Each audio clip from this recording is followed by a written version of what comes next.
Bienvenidos a la clase virtual del Colegio María de los Ángeles. En esta oportunidad vamos a desarrollar el tema célula eucariota. Como todos sabemos, la célula eucariota es una célula que presenta un núcleo bien definido. Este núcleo bien definido se va a encontrar en células animales como células vegetales. Asimismo, la célula eucariota presenta estructuras tales como el retículo endoplasmático, aparato de Golgi, mitocondrias, lisosomas. O en la célula vegetal, además, los cloroplastos y las vacuolas. Vamos a observar que la célula eucariota presenta 4 partes fundamentales que debemos conocer. La primera de sus partes es la envoltura, la segunda la membrana, la tercera el citoplasma y la cuarta parte el núcleo. En esta oportunidad empezamos hablando de la envoltura celular. La envoltura celular es una estructura que se encuentra en la parte más externa de la célula. Esta envoltura celular puede ser diferente según el tipo de células. Empecemos por la célula vegetal. En la célula vegetal, la envoltura celular recibe el nombre de pared celular. La pared celular es una estructura dura, rígida, resistente, que brinda una protección a la célula vegetal. La va a proteger de 2 aspectos: de una agresión mecánica o de una agresión osmótica. Se dice que le da una protección mecánica porque si alguien golpea una planta, gracias a su pared celular, va a estar protegido mecánicamente. También le da una protección osmótica, en el sentido que si nos olvidamos de regar, o nos olvidamos el agua regando a la planta podría absorber mucha agua. Sin embargo, la célula se hincharía. Sin embargo, gracias a su pared celular, esa pared celular evita que la célula reviente. Por ese motivo le da una protección osmótica. La pared celular de las plantas está formada por 3 capas. Las capas son la pared primaria, que es una pared muy delgada y externa, formada por hemicelulosa. Es la primera capa que aparece cuando la célula vegetal aún es muy tierna. Luego, cuando la célula vegetal madura, aparece una segunda pared llamada pared secundaria.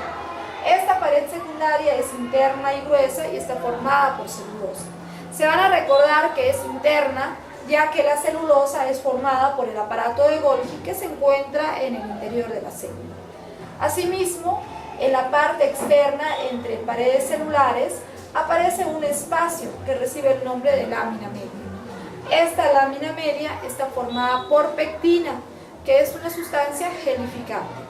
Sin embargo, a pesar de tener tantas capas o paredes, la pared celular no está aislada, sino que se comunica con una célula, con las células vecinas, gracias a unos pequeños canales de comunicación denominados plasmodesmos.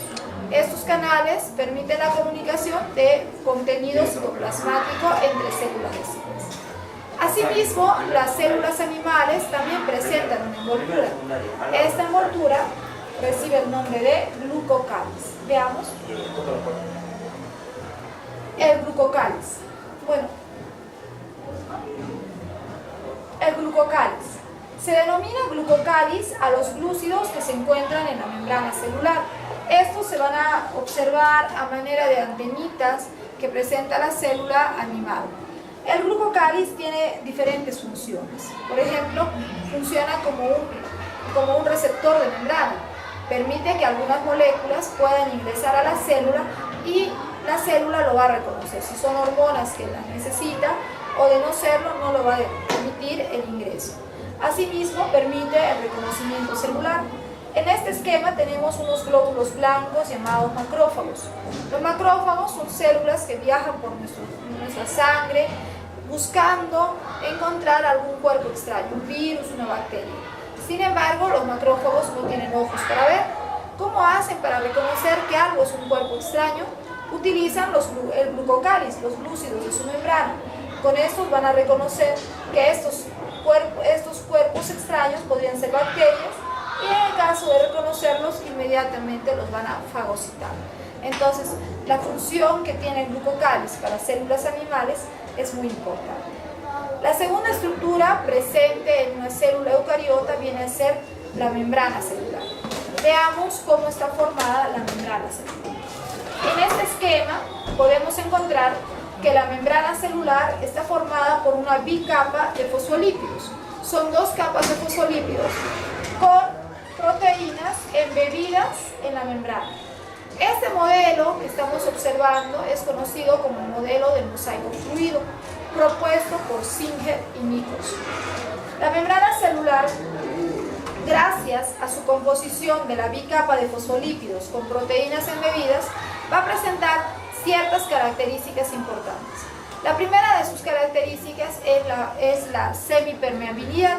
Significa que a través de la membrana pueden pasar algunas sustancias con más facilidad que otras. Pero también gracias a la membrana, gracias a sus fosfolípidos, la membrana va a ser fluida. Esto significa que va a tener un movimiento de fluidez como si fuera una masa de agua. Lo vamos a demostrar con este pequeño experimento. Como todos sabemos, la mejor representación de un huevo, de una célula, viene a ser el huevo. Aquí vamos a demostrar cómo la célula, en este caso representada por el huevo, presenta una membrana celular con la característica de que todas las membranas tienen fluidez. Esto significa que fácilmente pueden estirarse y contraerse sin llegar a derramar el contenido que tienen en su interior. Veamos lo que sucede. Rompemos el huevo, lo colocamos en el plato y podemos observar que en la parte central se encuentra la yema, que es de color amarillo. Esta yema viene a representar en realidad la célula. Como sabemos nosotros, si la yema viene a ser una célula, la superficie que la envuelve viene a ser la membrana celular. La característica de la membrana es que está formada por una bicapa de fosfolípidos con proteínas embebidas. Los fosfolípidos son unos lípidos muy especiales que van a proporcionarle una fluidez a la membrana celular. Veamos cómo se demuestra la fluidez. Tenemos aquí una pequeña aguja y con esta aguja vamos a introducir a la yema. Vemos cómo se introduce la aguja. Al introducir la aguja, incluso vamos a mover, esta aguja está haciendo un orificio en la membrana. Sin embargo, ahora voy a retirar la aguja. Y al retirar la aguja podemos observar que el contenido que está al interior de la yema no se derrama. ¿Por qué no se derrama a pesar de que hemos hecho un orificio?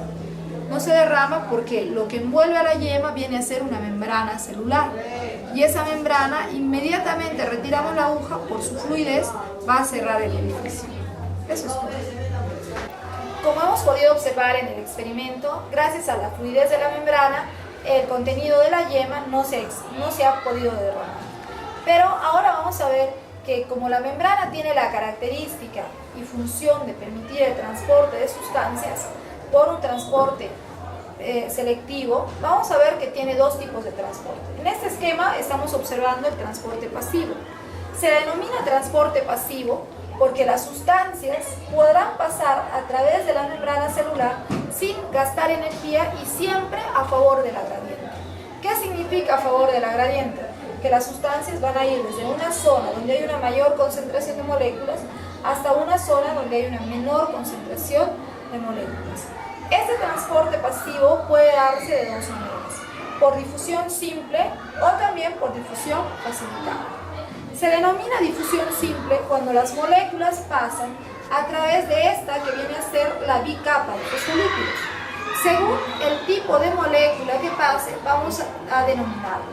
Por ejemplo, se denomina solamente difusión cuando pasan gases a través de la bicapa de fosfolípidos. ¿Qué gases podrían pasar?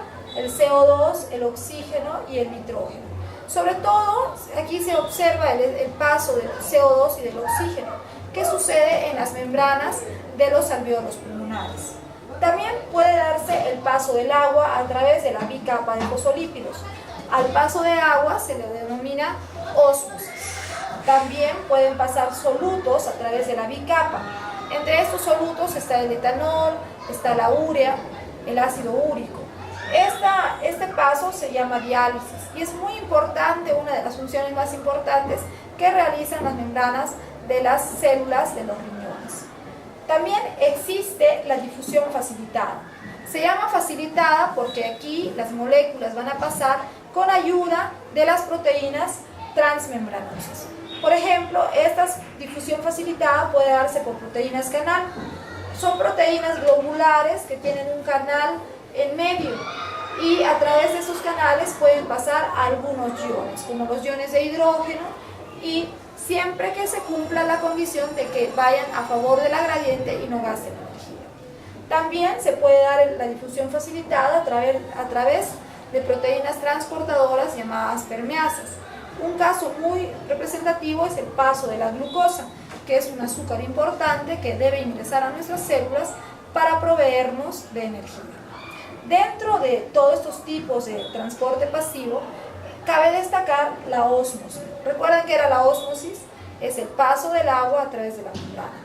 Esta ósmosis va a suceder de maneras muy especiales porque va a depender de la concentración de solutos que se encuentren en la célula. La célula, dentro de este transporte pasivo, va a considerar dos aspectos muy importantes.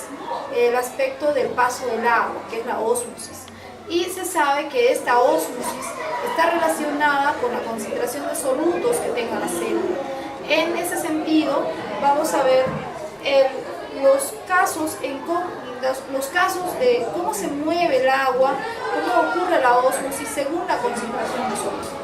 Vemos en este esquema unos glóbulos rojos y entendemos que los glóbulos rojos se encuentran en un medio líquido llamado plasma. Si la cantidad de solutos que tiene el plasma es igual a la cantidad de solutos que tienen los glóbulos rojos, diremos que estos glóbulos rojos se encuentran en un medio isotónico. Y si ellos se encuentran en un medio isotónico, lo que va a suceder es que la cantidad de agua que ingresa a la célula será igual a la cantidad de agua que salga de la célula. Por lo tanto, la célula se encontrará en un estado de equilibrio. Sin embargo, si estos mismos glóbulos rojos fuesen colocados en un plasma hipertónico, ¿qué significa hipertónico? Que tiene una gran cantidad de solutos. Por decirlo de otra manera, que tiene una gran cantidad de sangre, un plasma muy salado. Lo que le va a suceder a los glóbulos rojos es que inmediatamente van a perder agua. Y al perder agua, estos glóbulos rojos se van a deshidratar, se van a secar, llegando a tener este aspecto, a lo que se denomina crenación. Es la pérdida de agua por estar ubicados en un medio hipertónico. Esto puede suceder en pacientes que sufren insuficiencia renal. Lo mismo, pero ¿qué sucedería si a estos mismos glóbulos rojos que estaban en un medio normal, de repente son ubicados en un medio hipotónico, es decir, en un medio con poco soluto? Significará que las células, los glóbulos rojos, tendrán más soluto en su medio intracelular. Por lo tanto, las células van a absorber una gran cantidad de agua, se van a hinchar e incluso pueden llegar a reventar. A esto se denomina lisis. La lisis o la hemólisis es algo que le puede suceder a un paciente con diabetes debido a que la concentración de solutos dentro de sus células es mayor que la concentración de solutos en su plasma. Entonces, estas son las relaciones que tiene la ósmosis en cuanto a células animales, pero en células vegetales van a suceder casos especiales. La célula vegetal en un medio isotónico normal no tiene cambios en cuanto al ingreso y salida de agua. Pero si esa misma célula vegetal la ponemos en un medio hipertónico, es decir, un medio extracelular que tenga una gran cantidad de solutos, la célula vegetal va a perder agua. E incluso el agua va a salir desde sus vacuolas a un espacio que existe entre la membrana y la pared celular. Entonces, esta pérdida de agua en la célula vegetal se le va a conocer con el nombre de crenación. Esto podemos observar cada vez que preparamos una ensalada. Si le hemos echado abundante sal, poco tiempo después veremos cómo las hojas de la ensalada, por decir de lechuga, se habrán marchitado por completo y estarán sumergidas en un líquido, ¿no? Que es el agua que han perdido las propias células por crenación.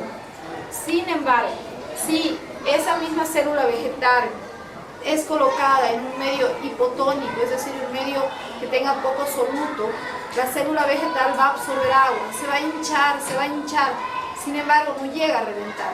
¿Por qué no revienta? Porque la célula vegetal presenta una pared celular. Entonces la célula vegetal se va a observar hinchada, a lo que se conoce como presión de turgencia, o podemos decirle también que está turgente. Estas son las características del proceso de ósmosis que sucede en las células dependiendo de la concentración de solutos del medio. Vamos a estudiar ahora el proceso de transporte activo. El transporte activo es un tipo de transporte muy especial que realizan las células en las membranas celulares con las dos características básicas. La primera característica es que siempre va a haber un gasto de energía, es decir, se va a consumir ATP. Y la segunda condición es que las moléculas van a moverse a través de la membrana yendo desde una zona de menor concentración hacia una zona de mayor concentración. Como podemos observar en el esquema, ¿no? Una pequeña cantidad o concentración de moléculas van a transportarse hacia una zona donde hay una mayor concentración de moléculas. Este transporte activo puede darse de dos maneras. Puede llamarse transporte activo por bombas o transporte activo en masa. El transporte activo por bombas se denomina así porque aquí van a participar unas proteínas transmembranosas llamadas bombas. Estas proteínas van a transportar iones, pero siempre que lo hagan van a hacer el gasto de energía, es decir, el consumo de ATP. Dentro de las bombas más importantes tenemos a la bomba de sodio-potasio y la bomba de calcio. La bomba de sodio y potasio es una proteína que se encuentra en la membrana que consume un ATP de energía. Aquí vemos el ATP, este ATP es consumido y una vez que consume el ATP tiene suficiente energía para mandar 3 iones sólidos hacia fuera de la célula y permitir el ingreso de 2 iones potasio al interior de la célula. A esto se le denomina bomba de sodio y potasio. ¿Por qué? Porque esta proteína va a mandar 3 sodios al exterior y 2 potasios al interior de la célula. Asimismo tenemos la bomba de calcio. Esta bomba de calcio es una proteína que está principalmente en la membrana de células musculares, el tejido sarcoplasmático, y por cada ATP que consume esta proteína va a enviar un ion calcio al exterior de la célula. Entonces, este es el trabajo de las bombas. Por otra parte, existen las proteínas, transporte activo a través de la bicapa lipídica. Este transporte activo a través de la bicapa lipídica se llama transporte en masa. Aquí va a suceder de dos maneras. Si ingresan algunas moléculas al interior de la célula a través de los pliegues que se forman con la bicapa lipídica, a eso se denomina endocitosis. En la endocitosis vamos a encontrar dos modalidades. Una es la fagocitosis, que es cuando ingresan partículas sólidas a la célula. Esta fagocitosis puede darse, por ejemplo, cuando una célula se va a alimentar, que puede ser en el caso de los protozoarios, o en el caso de la defensa de nuestro cuerpo, cuando los macrófagos o glóbulos blancos ingieren las bacterias, los virus, los cuerpos extraños. También lo hacen por fagocitosis. También dentro de esta endocitosis puede ser que la célula absorba o ingiera partículas líquidas, ¿no? Sustancias, como gotas de aceite. Entonces ahí se habla de pinocitosis cuando se ingieren sustancias líquidas. También a través de la bicapa lipídica por transporte en masa se pueden formar pliegues para expulsar partículas de la célula. Este proceso se conoce como exocitosis. Y en la exocitosis, dependiendo de la sustancia que se libera, va a recibir la denominación. Si se liberan sustancias de desecho de la célula, se va a llamar excreción. Sin embargo, si se liberan sustancias útiles para el cuerpo, como pueden ser las hormonas, se va a denominar secreción. Bueno, esto es todo respecto al transporte de membrana celular. Gracias.